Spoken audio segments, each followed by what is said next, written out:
This slasher's been on tour for like the past 7 years, like major cities, Philly, Boston, and now Seattle. He only strikes on Valentine's Day and he finds a couple at a winery with a photographer and he machetes him right in the eye. And it pokes out the back with, the blood getting on the camera. I love that. Makes you just feel like you're there, like how messy it got. He then chases a girl through a winery, and his thing is arrows, like retractable arrows, something like what Hawkeye uses, so he could carry like a whole bunch. He uses that with a crossbow, or he rocks a machete, or sometimes these little heart knives, but mostly those two things. And the girl runs away from him and decides to hide in like a winery stomping machine. Don't never hide in machinery to get away from a slasher. And it smashed her up and created her into a whole bunch of wine. For real, and like Art the Clown, he would have like drank that glass of wine with some cheese or something. Detective Hobbs and Shaw, with, Devon Sawa and Holt, are investigating the murders, and now we're introduced to these two. Like a workplace romance or something, and I guess they go out to dinner, and they run into their ex, because that's such a Sex in the City thing that happened in New York City. She takes him back to her apartment. And ladies, don't you hate when that happens? You sort of have a guy come back to your house and you left your friend out on the nightstand. Look at that thing. It's something to tinkle the stink, too. So she goes over there, grabs it, and then I guess this fool was just sitting in the closet the whole time and gets hit in the face with it.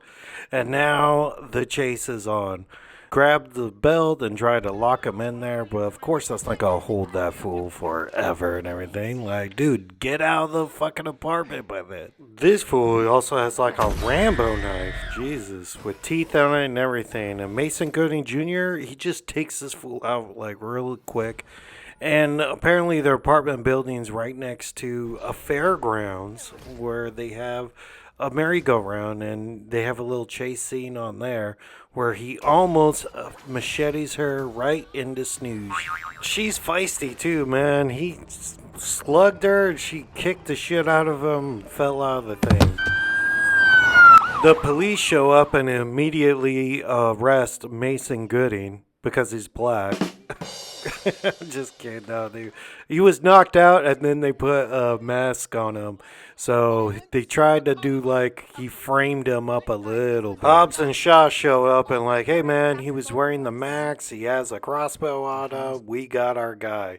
Mason better get a good lawyer. I mean, he has a good job and everything, dude. People do life sentences with way less evidence. While the interrogation is happening, the lights start messing up, and this fool, brazen and everything like a Terminator, shows up Halloween, Michael Myers in part 4, and goes face to face with Devon Sawa. He actually got a machete right to the dick. That's got to be this most brutalist way he got eliminated. Detective Shaw couldn't do anything either, dude. He just got bullied and beat up in the hallway. So he goes into the interrogation room. The girl gets a gun and is able to shoot at him, but she's like Pulp Fiction, man. She shot everywhere but this dude. She misses from like 8 feet away. God must have stopped those bullets. Now another chase scene ensues and they end up in a drive-in. And I've been to Seattle a couple of times. It's always rainy. I don't think they have drive-ins there. This slasher is very Jason Voorhees, quick and to the tire iron, right in the mouth, and then, hey, what are you doing there? You're right on top of him. Head plant right through that, and that's such a cool shot, almost like the shot from Texas Chainsaw Massacre, the remake.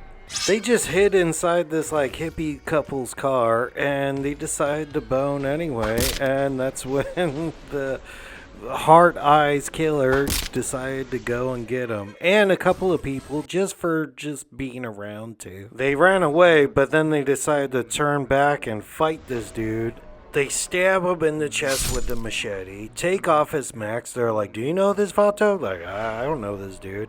And then they both give their police reports. They both head back home, but then she gets a call saying, "Hey, I got Mason Jr. Come to this creepy church and find out the truth." And she goes, and oh my god, it's Olivia Holt, Detective Shaw. And you're like, oh man, it's just like Scream 6. The police are in on it, 3 of them.